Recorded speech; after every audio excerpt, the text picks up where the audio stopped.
The complete works of Swami Vivekananda, Volume 5, Section 1, Epistles, 38 USA to 2nd May 1895. Dear S. So you have made up your mind to renounce the world. I have sympathy with your desire. There is nothing so high as renunciation of self. But you must not forget that to forego your own favorite desire for the welfare of those that depend upon you in is no small sacrifice. Follow the spotless life and teachings of Sri Ramakrishna and look after the comfort of your family. You do not you do your own duty and leave the rest to him. Love makes no distinction between man and man, between the Aryan and Mlicha, between the Brahmin and Pariha, nor even between a man and woman. Love makes the whole universe as one's own home. True progress is slow but sure. Walk among those young men who can devote heart and soul to this one duty, the duty of rising the masses of India. Awaken them, unite them, and inspire them. With this spirit of renunciation, it depends wholly on the young people of India. Cultivate the virtue of obedience, but you must not sacrifice your own faith. No centralization is possible unless there is obedience of superior. No great work can be done without this centralization of individual force. The Calcutta Mutt is the main center. The members of all other branches must act in unity and conformity with the rules of that center. Give up jealousy and conceit. Learn to work united for others. This is the great need of your country, of our country. Yours with blessing, Vivekanand. 39. USA, 6th May 1895. Dear Alasinga, this morning I received your letter and that last volume of Bhashya of a Ramanujacharya. A few days ago, I received another letter from you. Also, I received a letter from Mr. Mani Iyer. I am doing well and going on in the same old rate. You mentioned the lecture before about the lecture of Mr. Lund. I do not know who he is and whether he is and where he is. He may be someone lecturing in churches, for had he big platforms, he would have heard of him. Maybe he gets them reported in some newspapers and send them to India, and the missionaries may be making trade out of it. Well, so far, I guess from the tone of your letters, it is no public affair here to call forth any defense from us, for in that case, I will have to fight hundreds of them here every day. For India is now in the air, and the Orthodox, including Dr. Burrows and all the rest, are struggling hard to put out the fire. In the short place, in the second place, every one of these orthodox lectures against India must have a good deal of abuse hurled against me.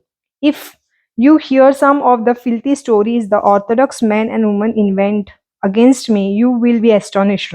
Now, do you mean to say that the sannyasi should go about defending himself against the brutal and cowardly attack of this self seeking man and woman? I have some very influential friends here too, who now and then give them their quietus. Again, why should I waste my energies defending Hinduism in the Hindus if the Hindus all go to sleep? What are you 3 million people of doing there, especially those that are so proud of their learning, etc.? Why do you not take up the fighting and leave me to teach and preach? Here I am struggling day and night in the midst of the strangers. What helps does India send? Did the world ever see the nation with the less patriotism than the Indian? If you could send and maintain for a few years a dozen well educated, strong men to preach in Europe and America, you would do immense service of India, both morally and politically. Every man who morally sympathizes with India becomes a political friend. Many of the Western people think of you as a nation of a half naked savages and therefore only fit to be whipped into civilization. If you 300 millions become cowed by the missionaries, you cowards, and dare not say a word. What can one man do in a far distant land? Even what I have done, you do not deserve. Why do you not send your defense to the American magazines? What prevents you? You race of cowards, physical, moral, and spiritual. You animals fit to be treated as you are, with two ideas before you, lust and money. You want to prod a sannyasi to the life of constant fighting, and you are afraid of the Sahib logs, even missionaries, and you will do great things. Peace. Why not some of you write the beautiful defense and send it to the Arena Publishing Company of Boston? The Arena is a magazine which will gladly publish it and perhaps pay you hard money. So far it ends. Think of this when you will be tempted to be fools. Think that think that up to date every blackguard of the Hindu that had hitherto hitherto come to Western lands had too often criticized his has too often criticized his own faith and the country in order to get praise for money. You know that I did not come to seek name and fame. It was forced upon me. Why shall I go back to India? Who will help me? You are children. You prattles. You do not know what. Where where are the men in Madras? You will give up the world to preach religion. Worldlines and realization of God cannot be together. I am the one man who dare defend his country, and I have given them such ideas as they next expected from a Hindu. There are many who are against me, but I will never be a coward like you. There are also thousands in the country who are my friend and hundreds who would follow me up to death. Every year they will rise, and if I live and work with them, my ideals of life and religion will be fulfilled. Do you see? I do not hear much how now about the temple universe that was to be built in America. Yet I have a firm footing in New York, the very center of American life, and so my work will go on. I am taking several of my disciples to the summer retreat to finish their training in yoga and bhakti and gyan, and then they will be able to help carry the work on. Now, my boys, go to work. Within a month, I shall be in the position to send some money for the paper. Do not go about begging from the Hindu beggars. I will do it all myself with my own brain and strong right hand. I do not want the help of any man here or in India. Do not press too much the Ramakrishna Avatara. Now I will tell you my discovery. All of the religion is contained in the Vedanta, and that is in the three stages of Vedanta philosophy: Dvaita, Vishishta Dvaita, and Advaita. One comes after the other. These are the three stages of spiritual growth in man. Each one is necessary. This is the essential of the religion. The Vedanta applied to the various ethnic customs and creeds of India is Hinduism. The first stage, Dvaita, applied to the ideas of the ethnic groups of Europe is Christianity, has applied to the Semitic group of Mohammedanism. The Advait has applied in its yoga perception form is Buddhism, etc. Now, by the religion is meant the Vedanta. The application must vary according to the different needs, surroundings, and other circumstances of the different nation. You will find the all that although the philosophy is same, the Shaktas, Shavyas, etc., apply it each or to their own special cult and form. Now, in your journal, write article after article on these three systems, showing that their harmony has one following after the other, and at the same time keeping off the ceremonial forms altogether. That is, preach the philosophy, the spiritual part, and let people suit it to their own forms. I wish to write a book on this subject. Therefore, I want the three bhashyas, but only one volume of Ramanuj Bhashya has reached me as yet. The American Theosophists have seceded from the others, and now they hate India. Poor thing. And study of England and the study of England, who has lately been in India and met my brother Shivanand, wrote me a letter wanting to know when I go over to England. I wrote him a nice letter. What about Babu Akshay Kumar Ghosh? I do not hear anything from him more. Give the missionaries and others their dues. Get up some of our very strong men and write nice, strong, but good toned articles on the present religious revival in India and send it to some American magazines. I am acquainted with only one of or two of them. You know, I am not much a writer. I am not in the habit of going from door to door begging. I sit quiet and let things come to me. Now, my children, I could have made a grand success in the ways the organizing here. If I were a worldly hypocrite, alas, that is all of religion here, money and name, priest, money and lust, laymen.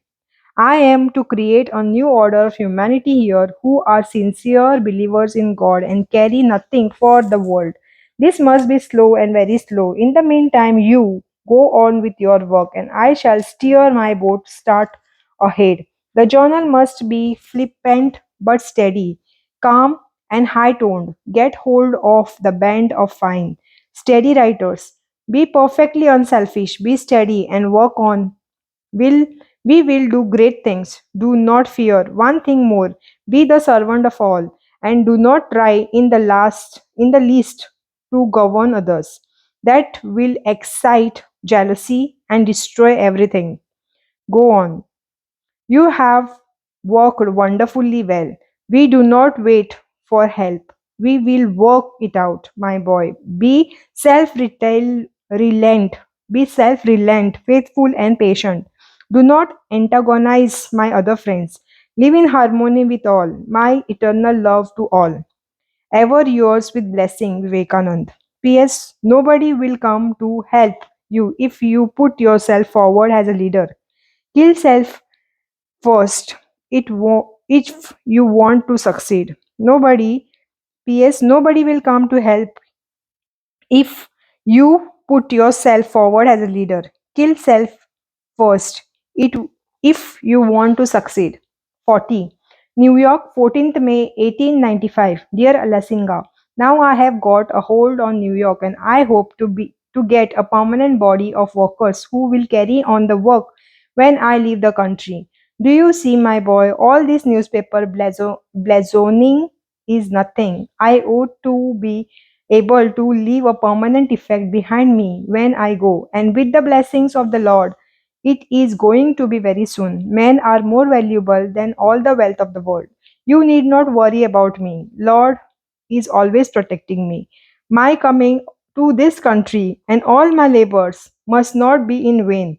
The Lord is merciful, and although there are many who try to injure me any way they can, there are many also who will be befriend me to the last. Infinite patience, infinite purity, infinite perseverance are the secret of success of good causes.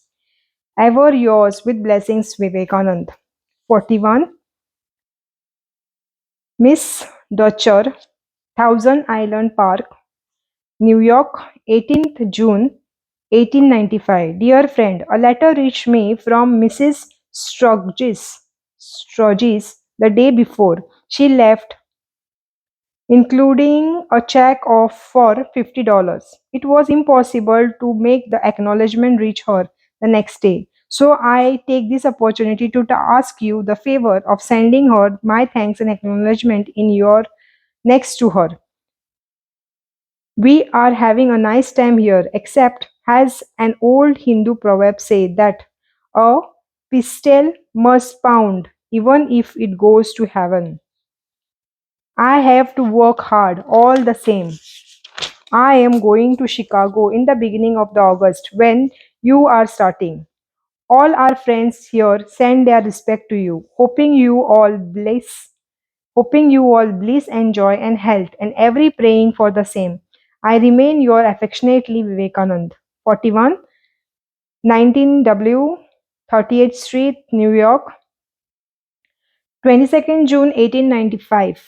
Dear Kiddy, I will write you a whole letter instead of a line. I am glad you are progressing. You are mistaken in thinking that I am not going to return to India. I am coming soon. I am not giving to failures.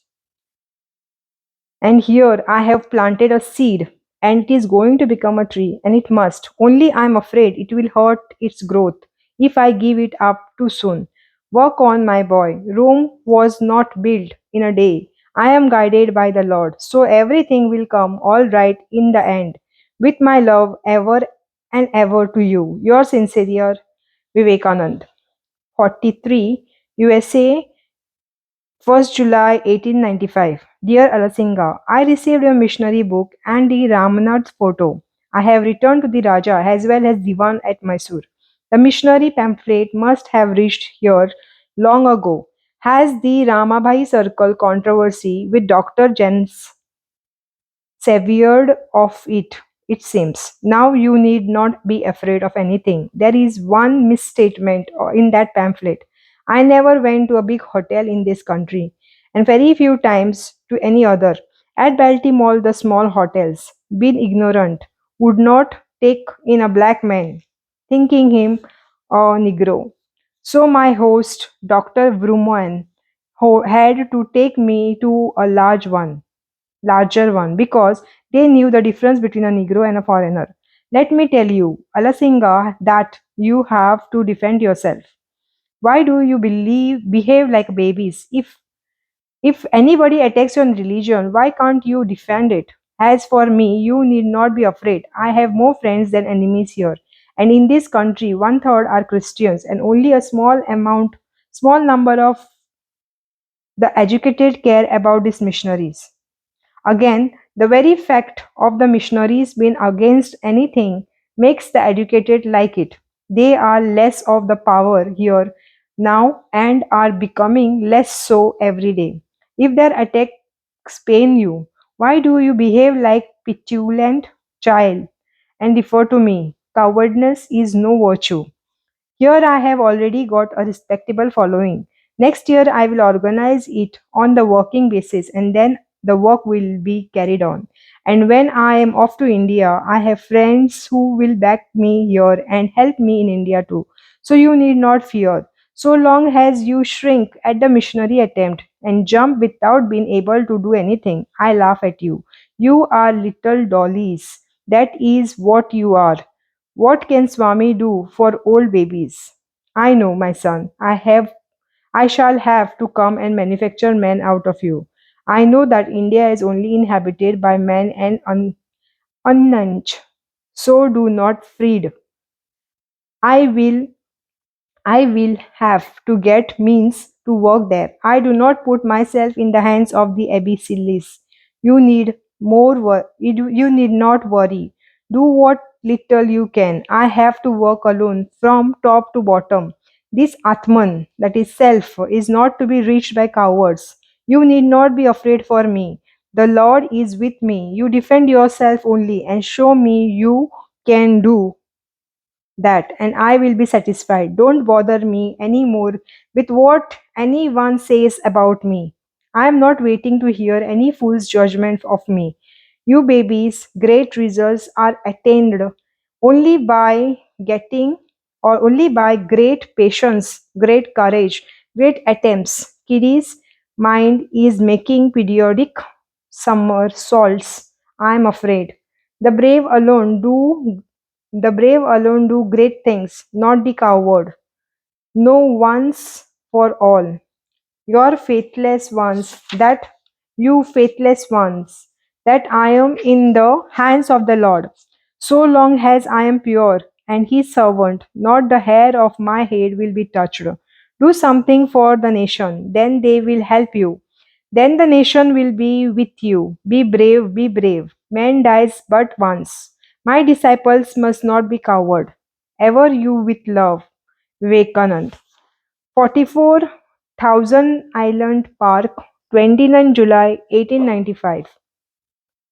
A glorious time to you, dear mother, and I am sure this letter will find you in all health.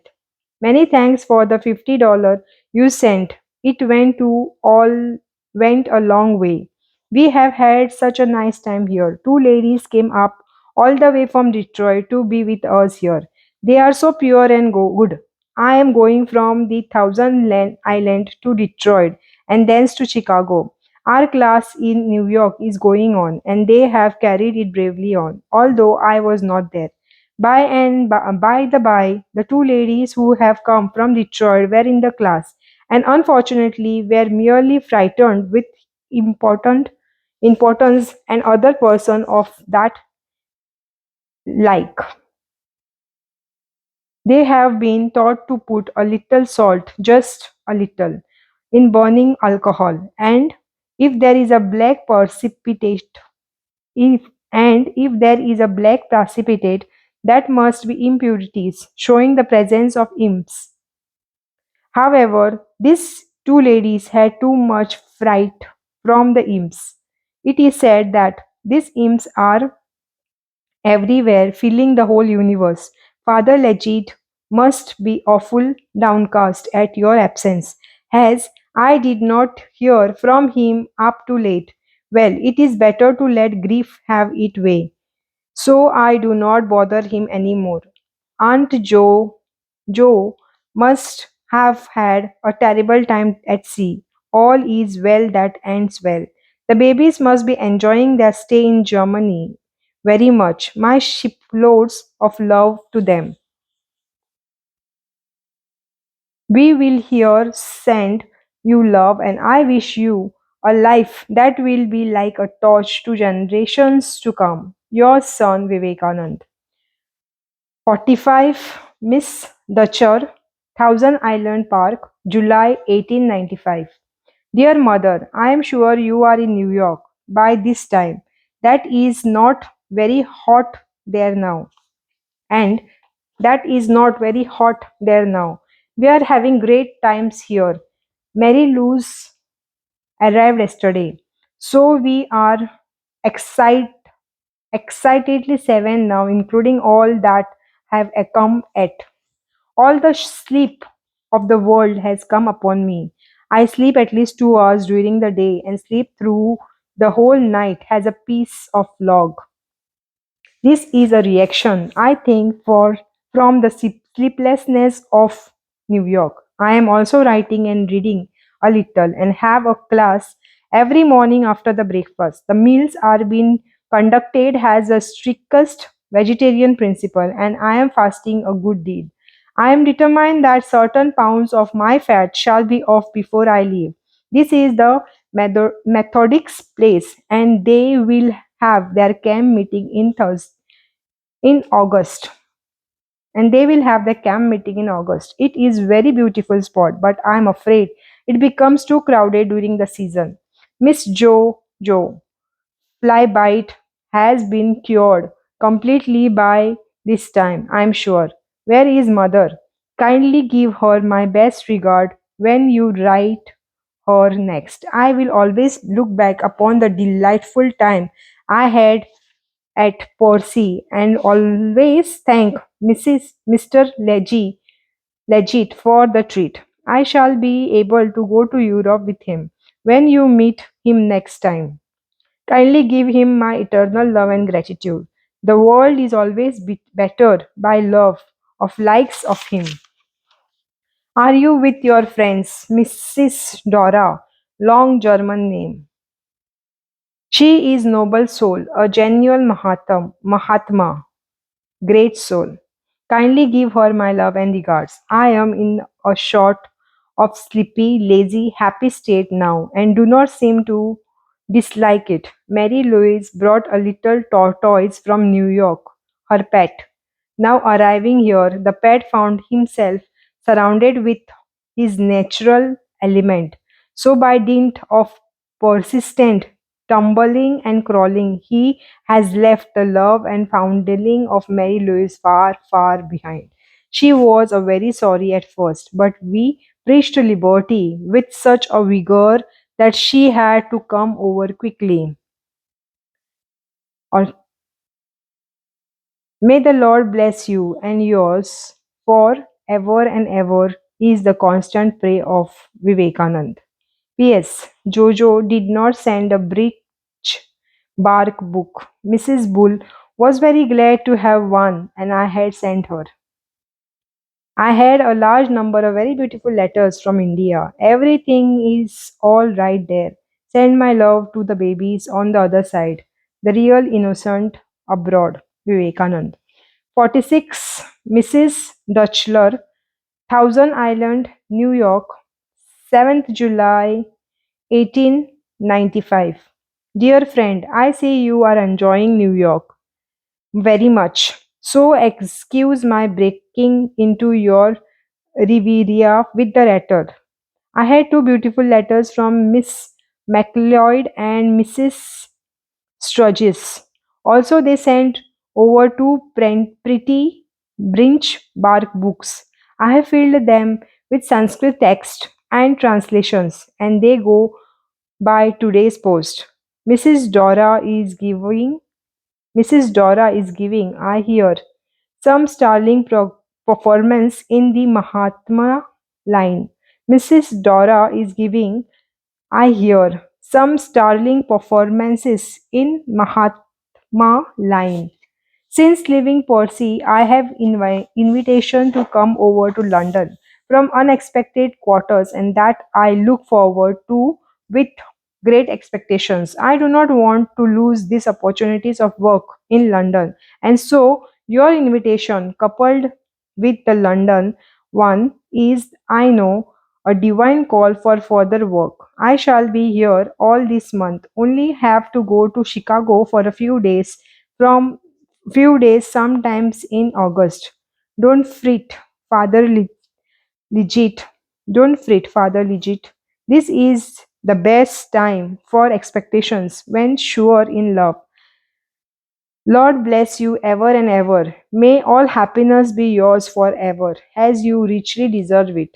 Ever yours in love and affection, Vivekanand. 47 USA, 9th July 1895. About my coming to India, the matter stands thus. I am, as your highness well known, a man of dogged perseverance. I have planted a seed in this country and it is already a plant, and I expect it to be tree very soon. I have got a few hundred followers, and I shall make several sannyasins, and then I go to India, leaving the work to them. The more the Christian priest opposes me, the more I determine to leave a permanent mark on this country. I have already some friends in London. I am going there by the end of August. This winter anyway has to be spent partly in London and partly in New York. And then I shall be free to go to India. There will be enough men to carry on the work here after this winter if the Lord is kind. Each work has to pass through these stages: ridicule, opposition, and then expectance. Each man who think ahead of his time is sure to be misunderstood. So opposition and persecution are welcome. Only I have to be steady and pure, must have immense faith in God, and all this will vanish. Vivekanand. 47 Miss Dutchler, Thousand Island Park, New York, 31st July 1895. Dear friend, I wrote you before this letter, but as I am afraid it was not posted carefully, I write another. I shall be in time before the 14th. I shall now have to come to New York before the 11th anyway, so there will be time enough to get ready. I shall go with you to Paris, for my principal object is going with you is to see you married. When you go away for a trip, I go to London. That is all. It is necessary to repeat my everlasting love and blessings for you and yours. Ever your son, Vivekanand. 49, USA, August 1895. By the time this reaches you, by the time this reaches you, dear Alasanga, I shall be in Paris. I have done a good deed of work this year and hope to do good deed more in the next. Don't bother about the missionaries. It is a quite natural that they should cry.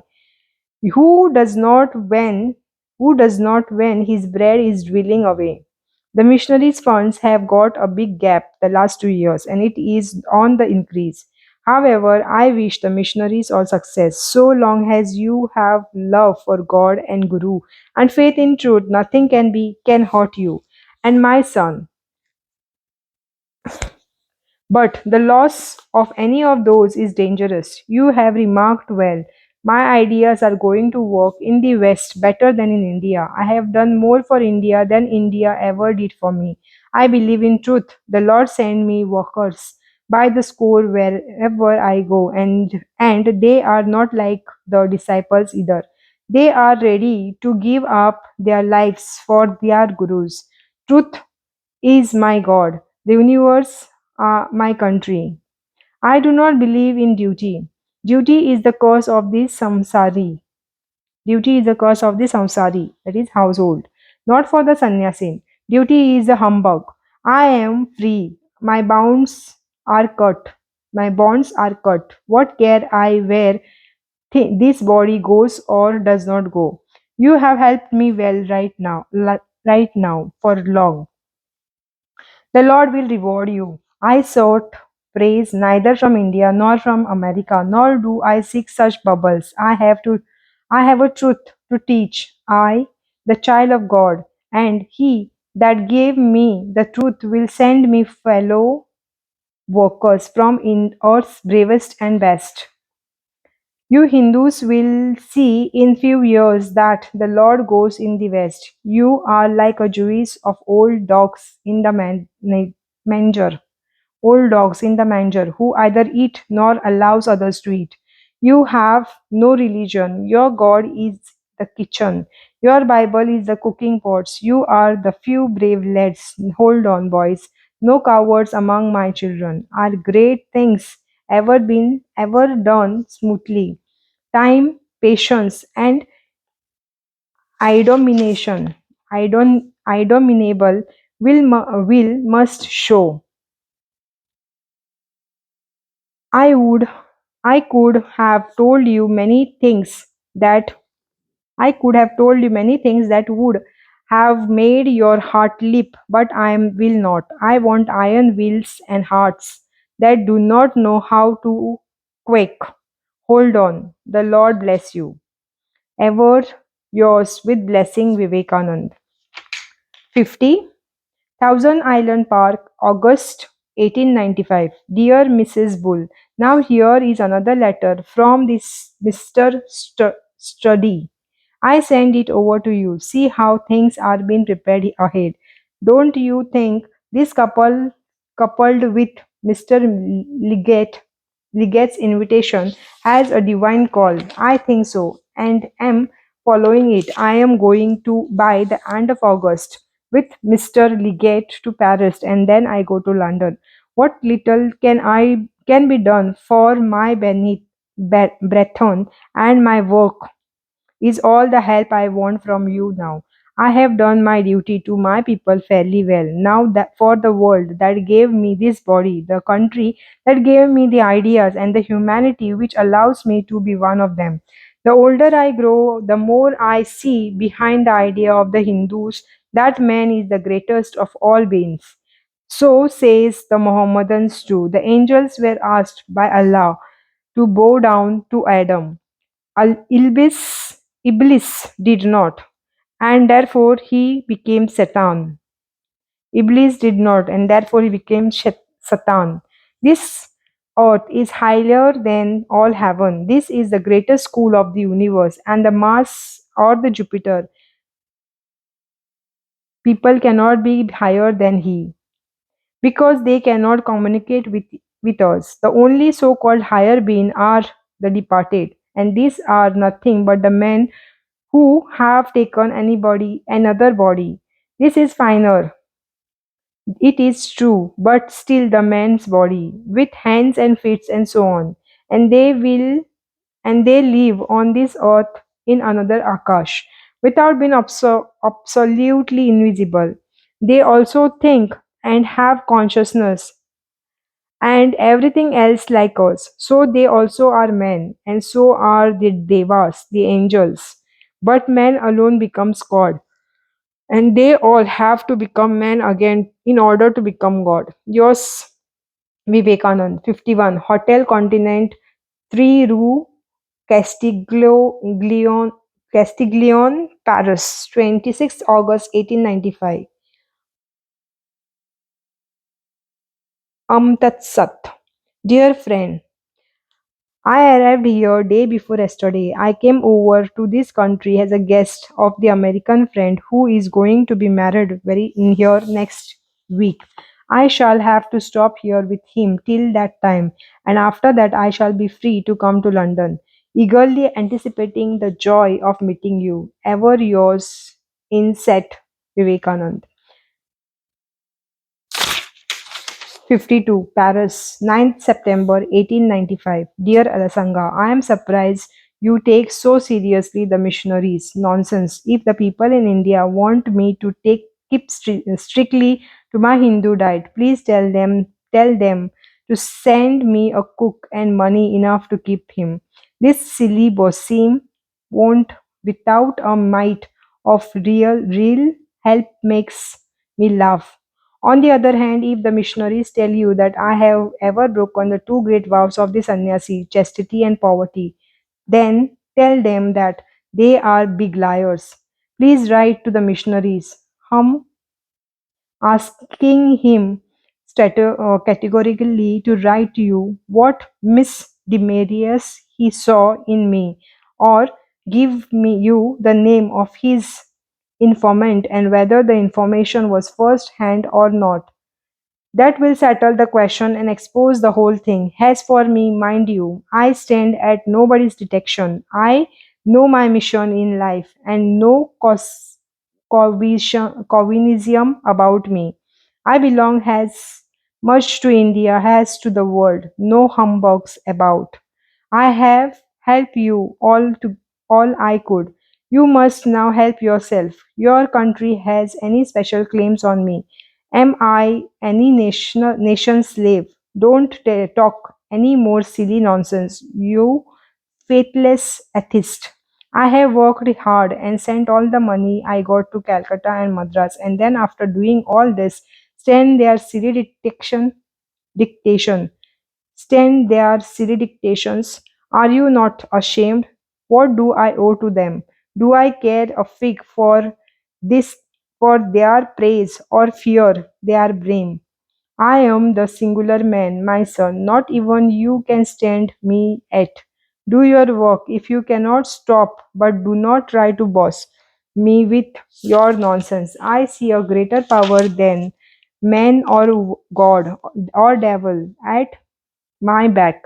I require nobody's help. I have been all my life helping others. They cannot raise a few rupees to help the work of the greatest man their country were ever produced, Ramakrishna Paramahamsa.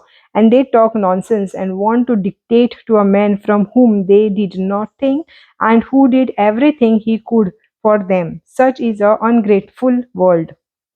Do you mean to say I am born to live and die one of those caste-ridden superstitions, merciless, hypocritical, atheistic cowards that you find only among the educational Hindus? I hate cowardice. I will have nothing to do with cowards or political nonsense. I do not believe in any politics. God and truth are the only politics in the world, and everything else is trash. I am going to London tomorrow. Your blessings, yours with blessings, Vivekanand. 53 London, 24th October 1895. Dear Alasanga, I have already delivered my first address, and you may see how well it has been received by the notice of the Standard. The Standard is one of the most influenced conversation or conservative paper. I am going to be in London for a month. Then I go off to America and shall come back again next summer. So far you see the seed is well sown in England. Take care and work on. Patience and steady work. This is the only way. Go on. Remember patience and purity and courage and steady work. So long as you are pure and true to your principles, you will never fail. Mother will never leave you, and all blessings will be yours. Yours with love, Vivekanand. 54. London, 18 November 1895.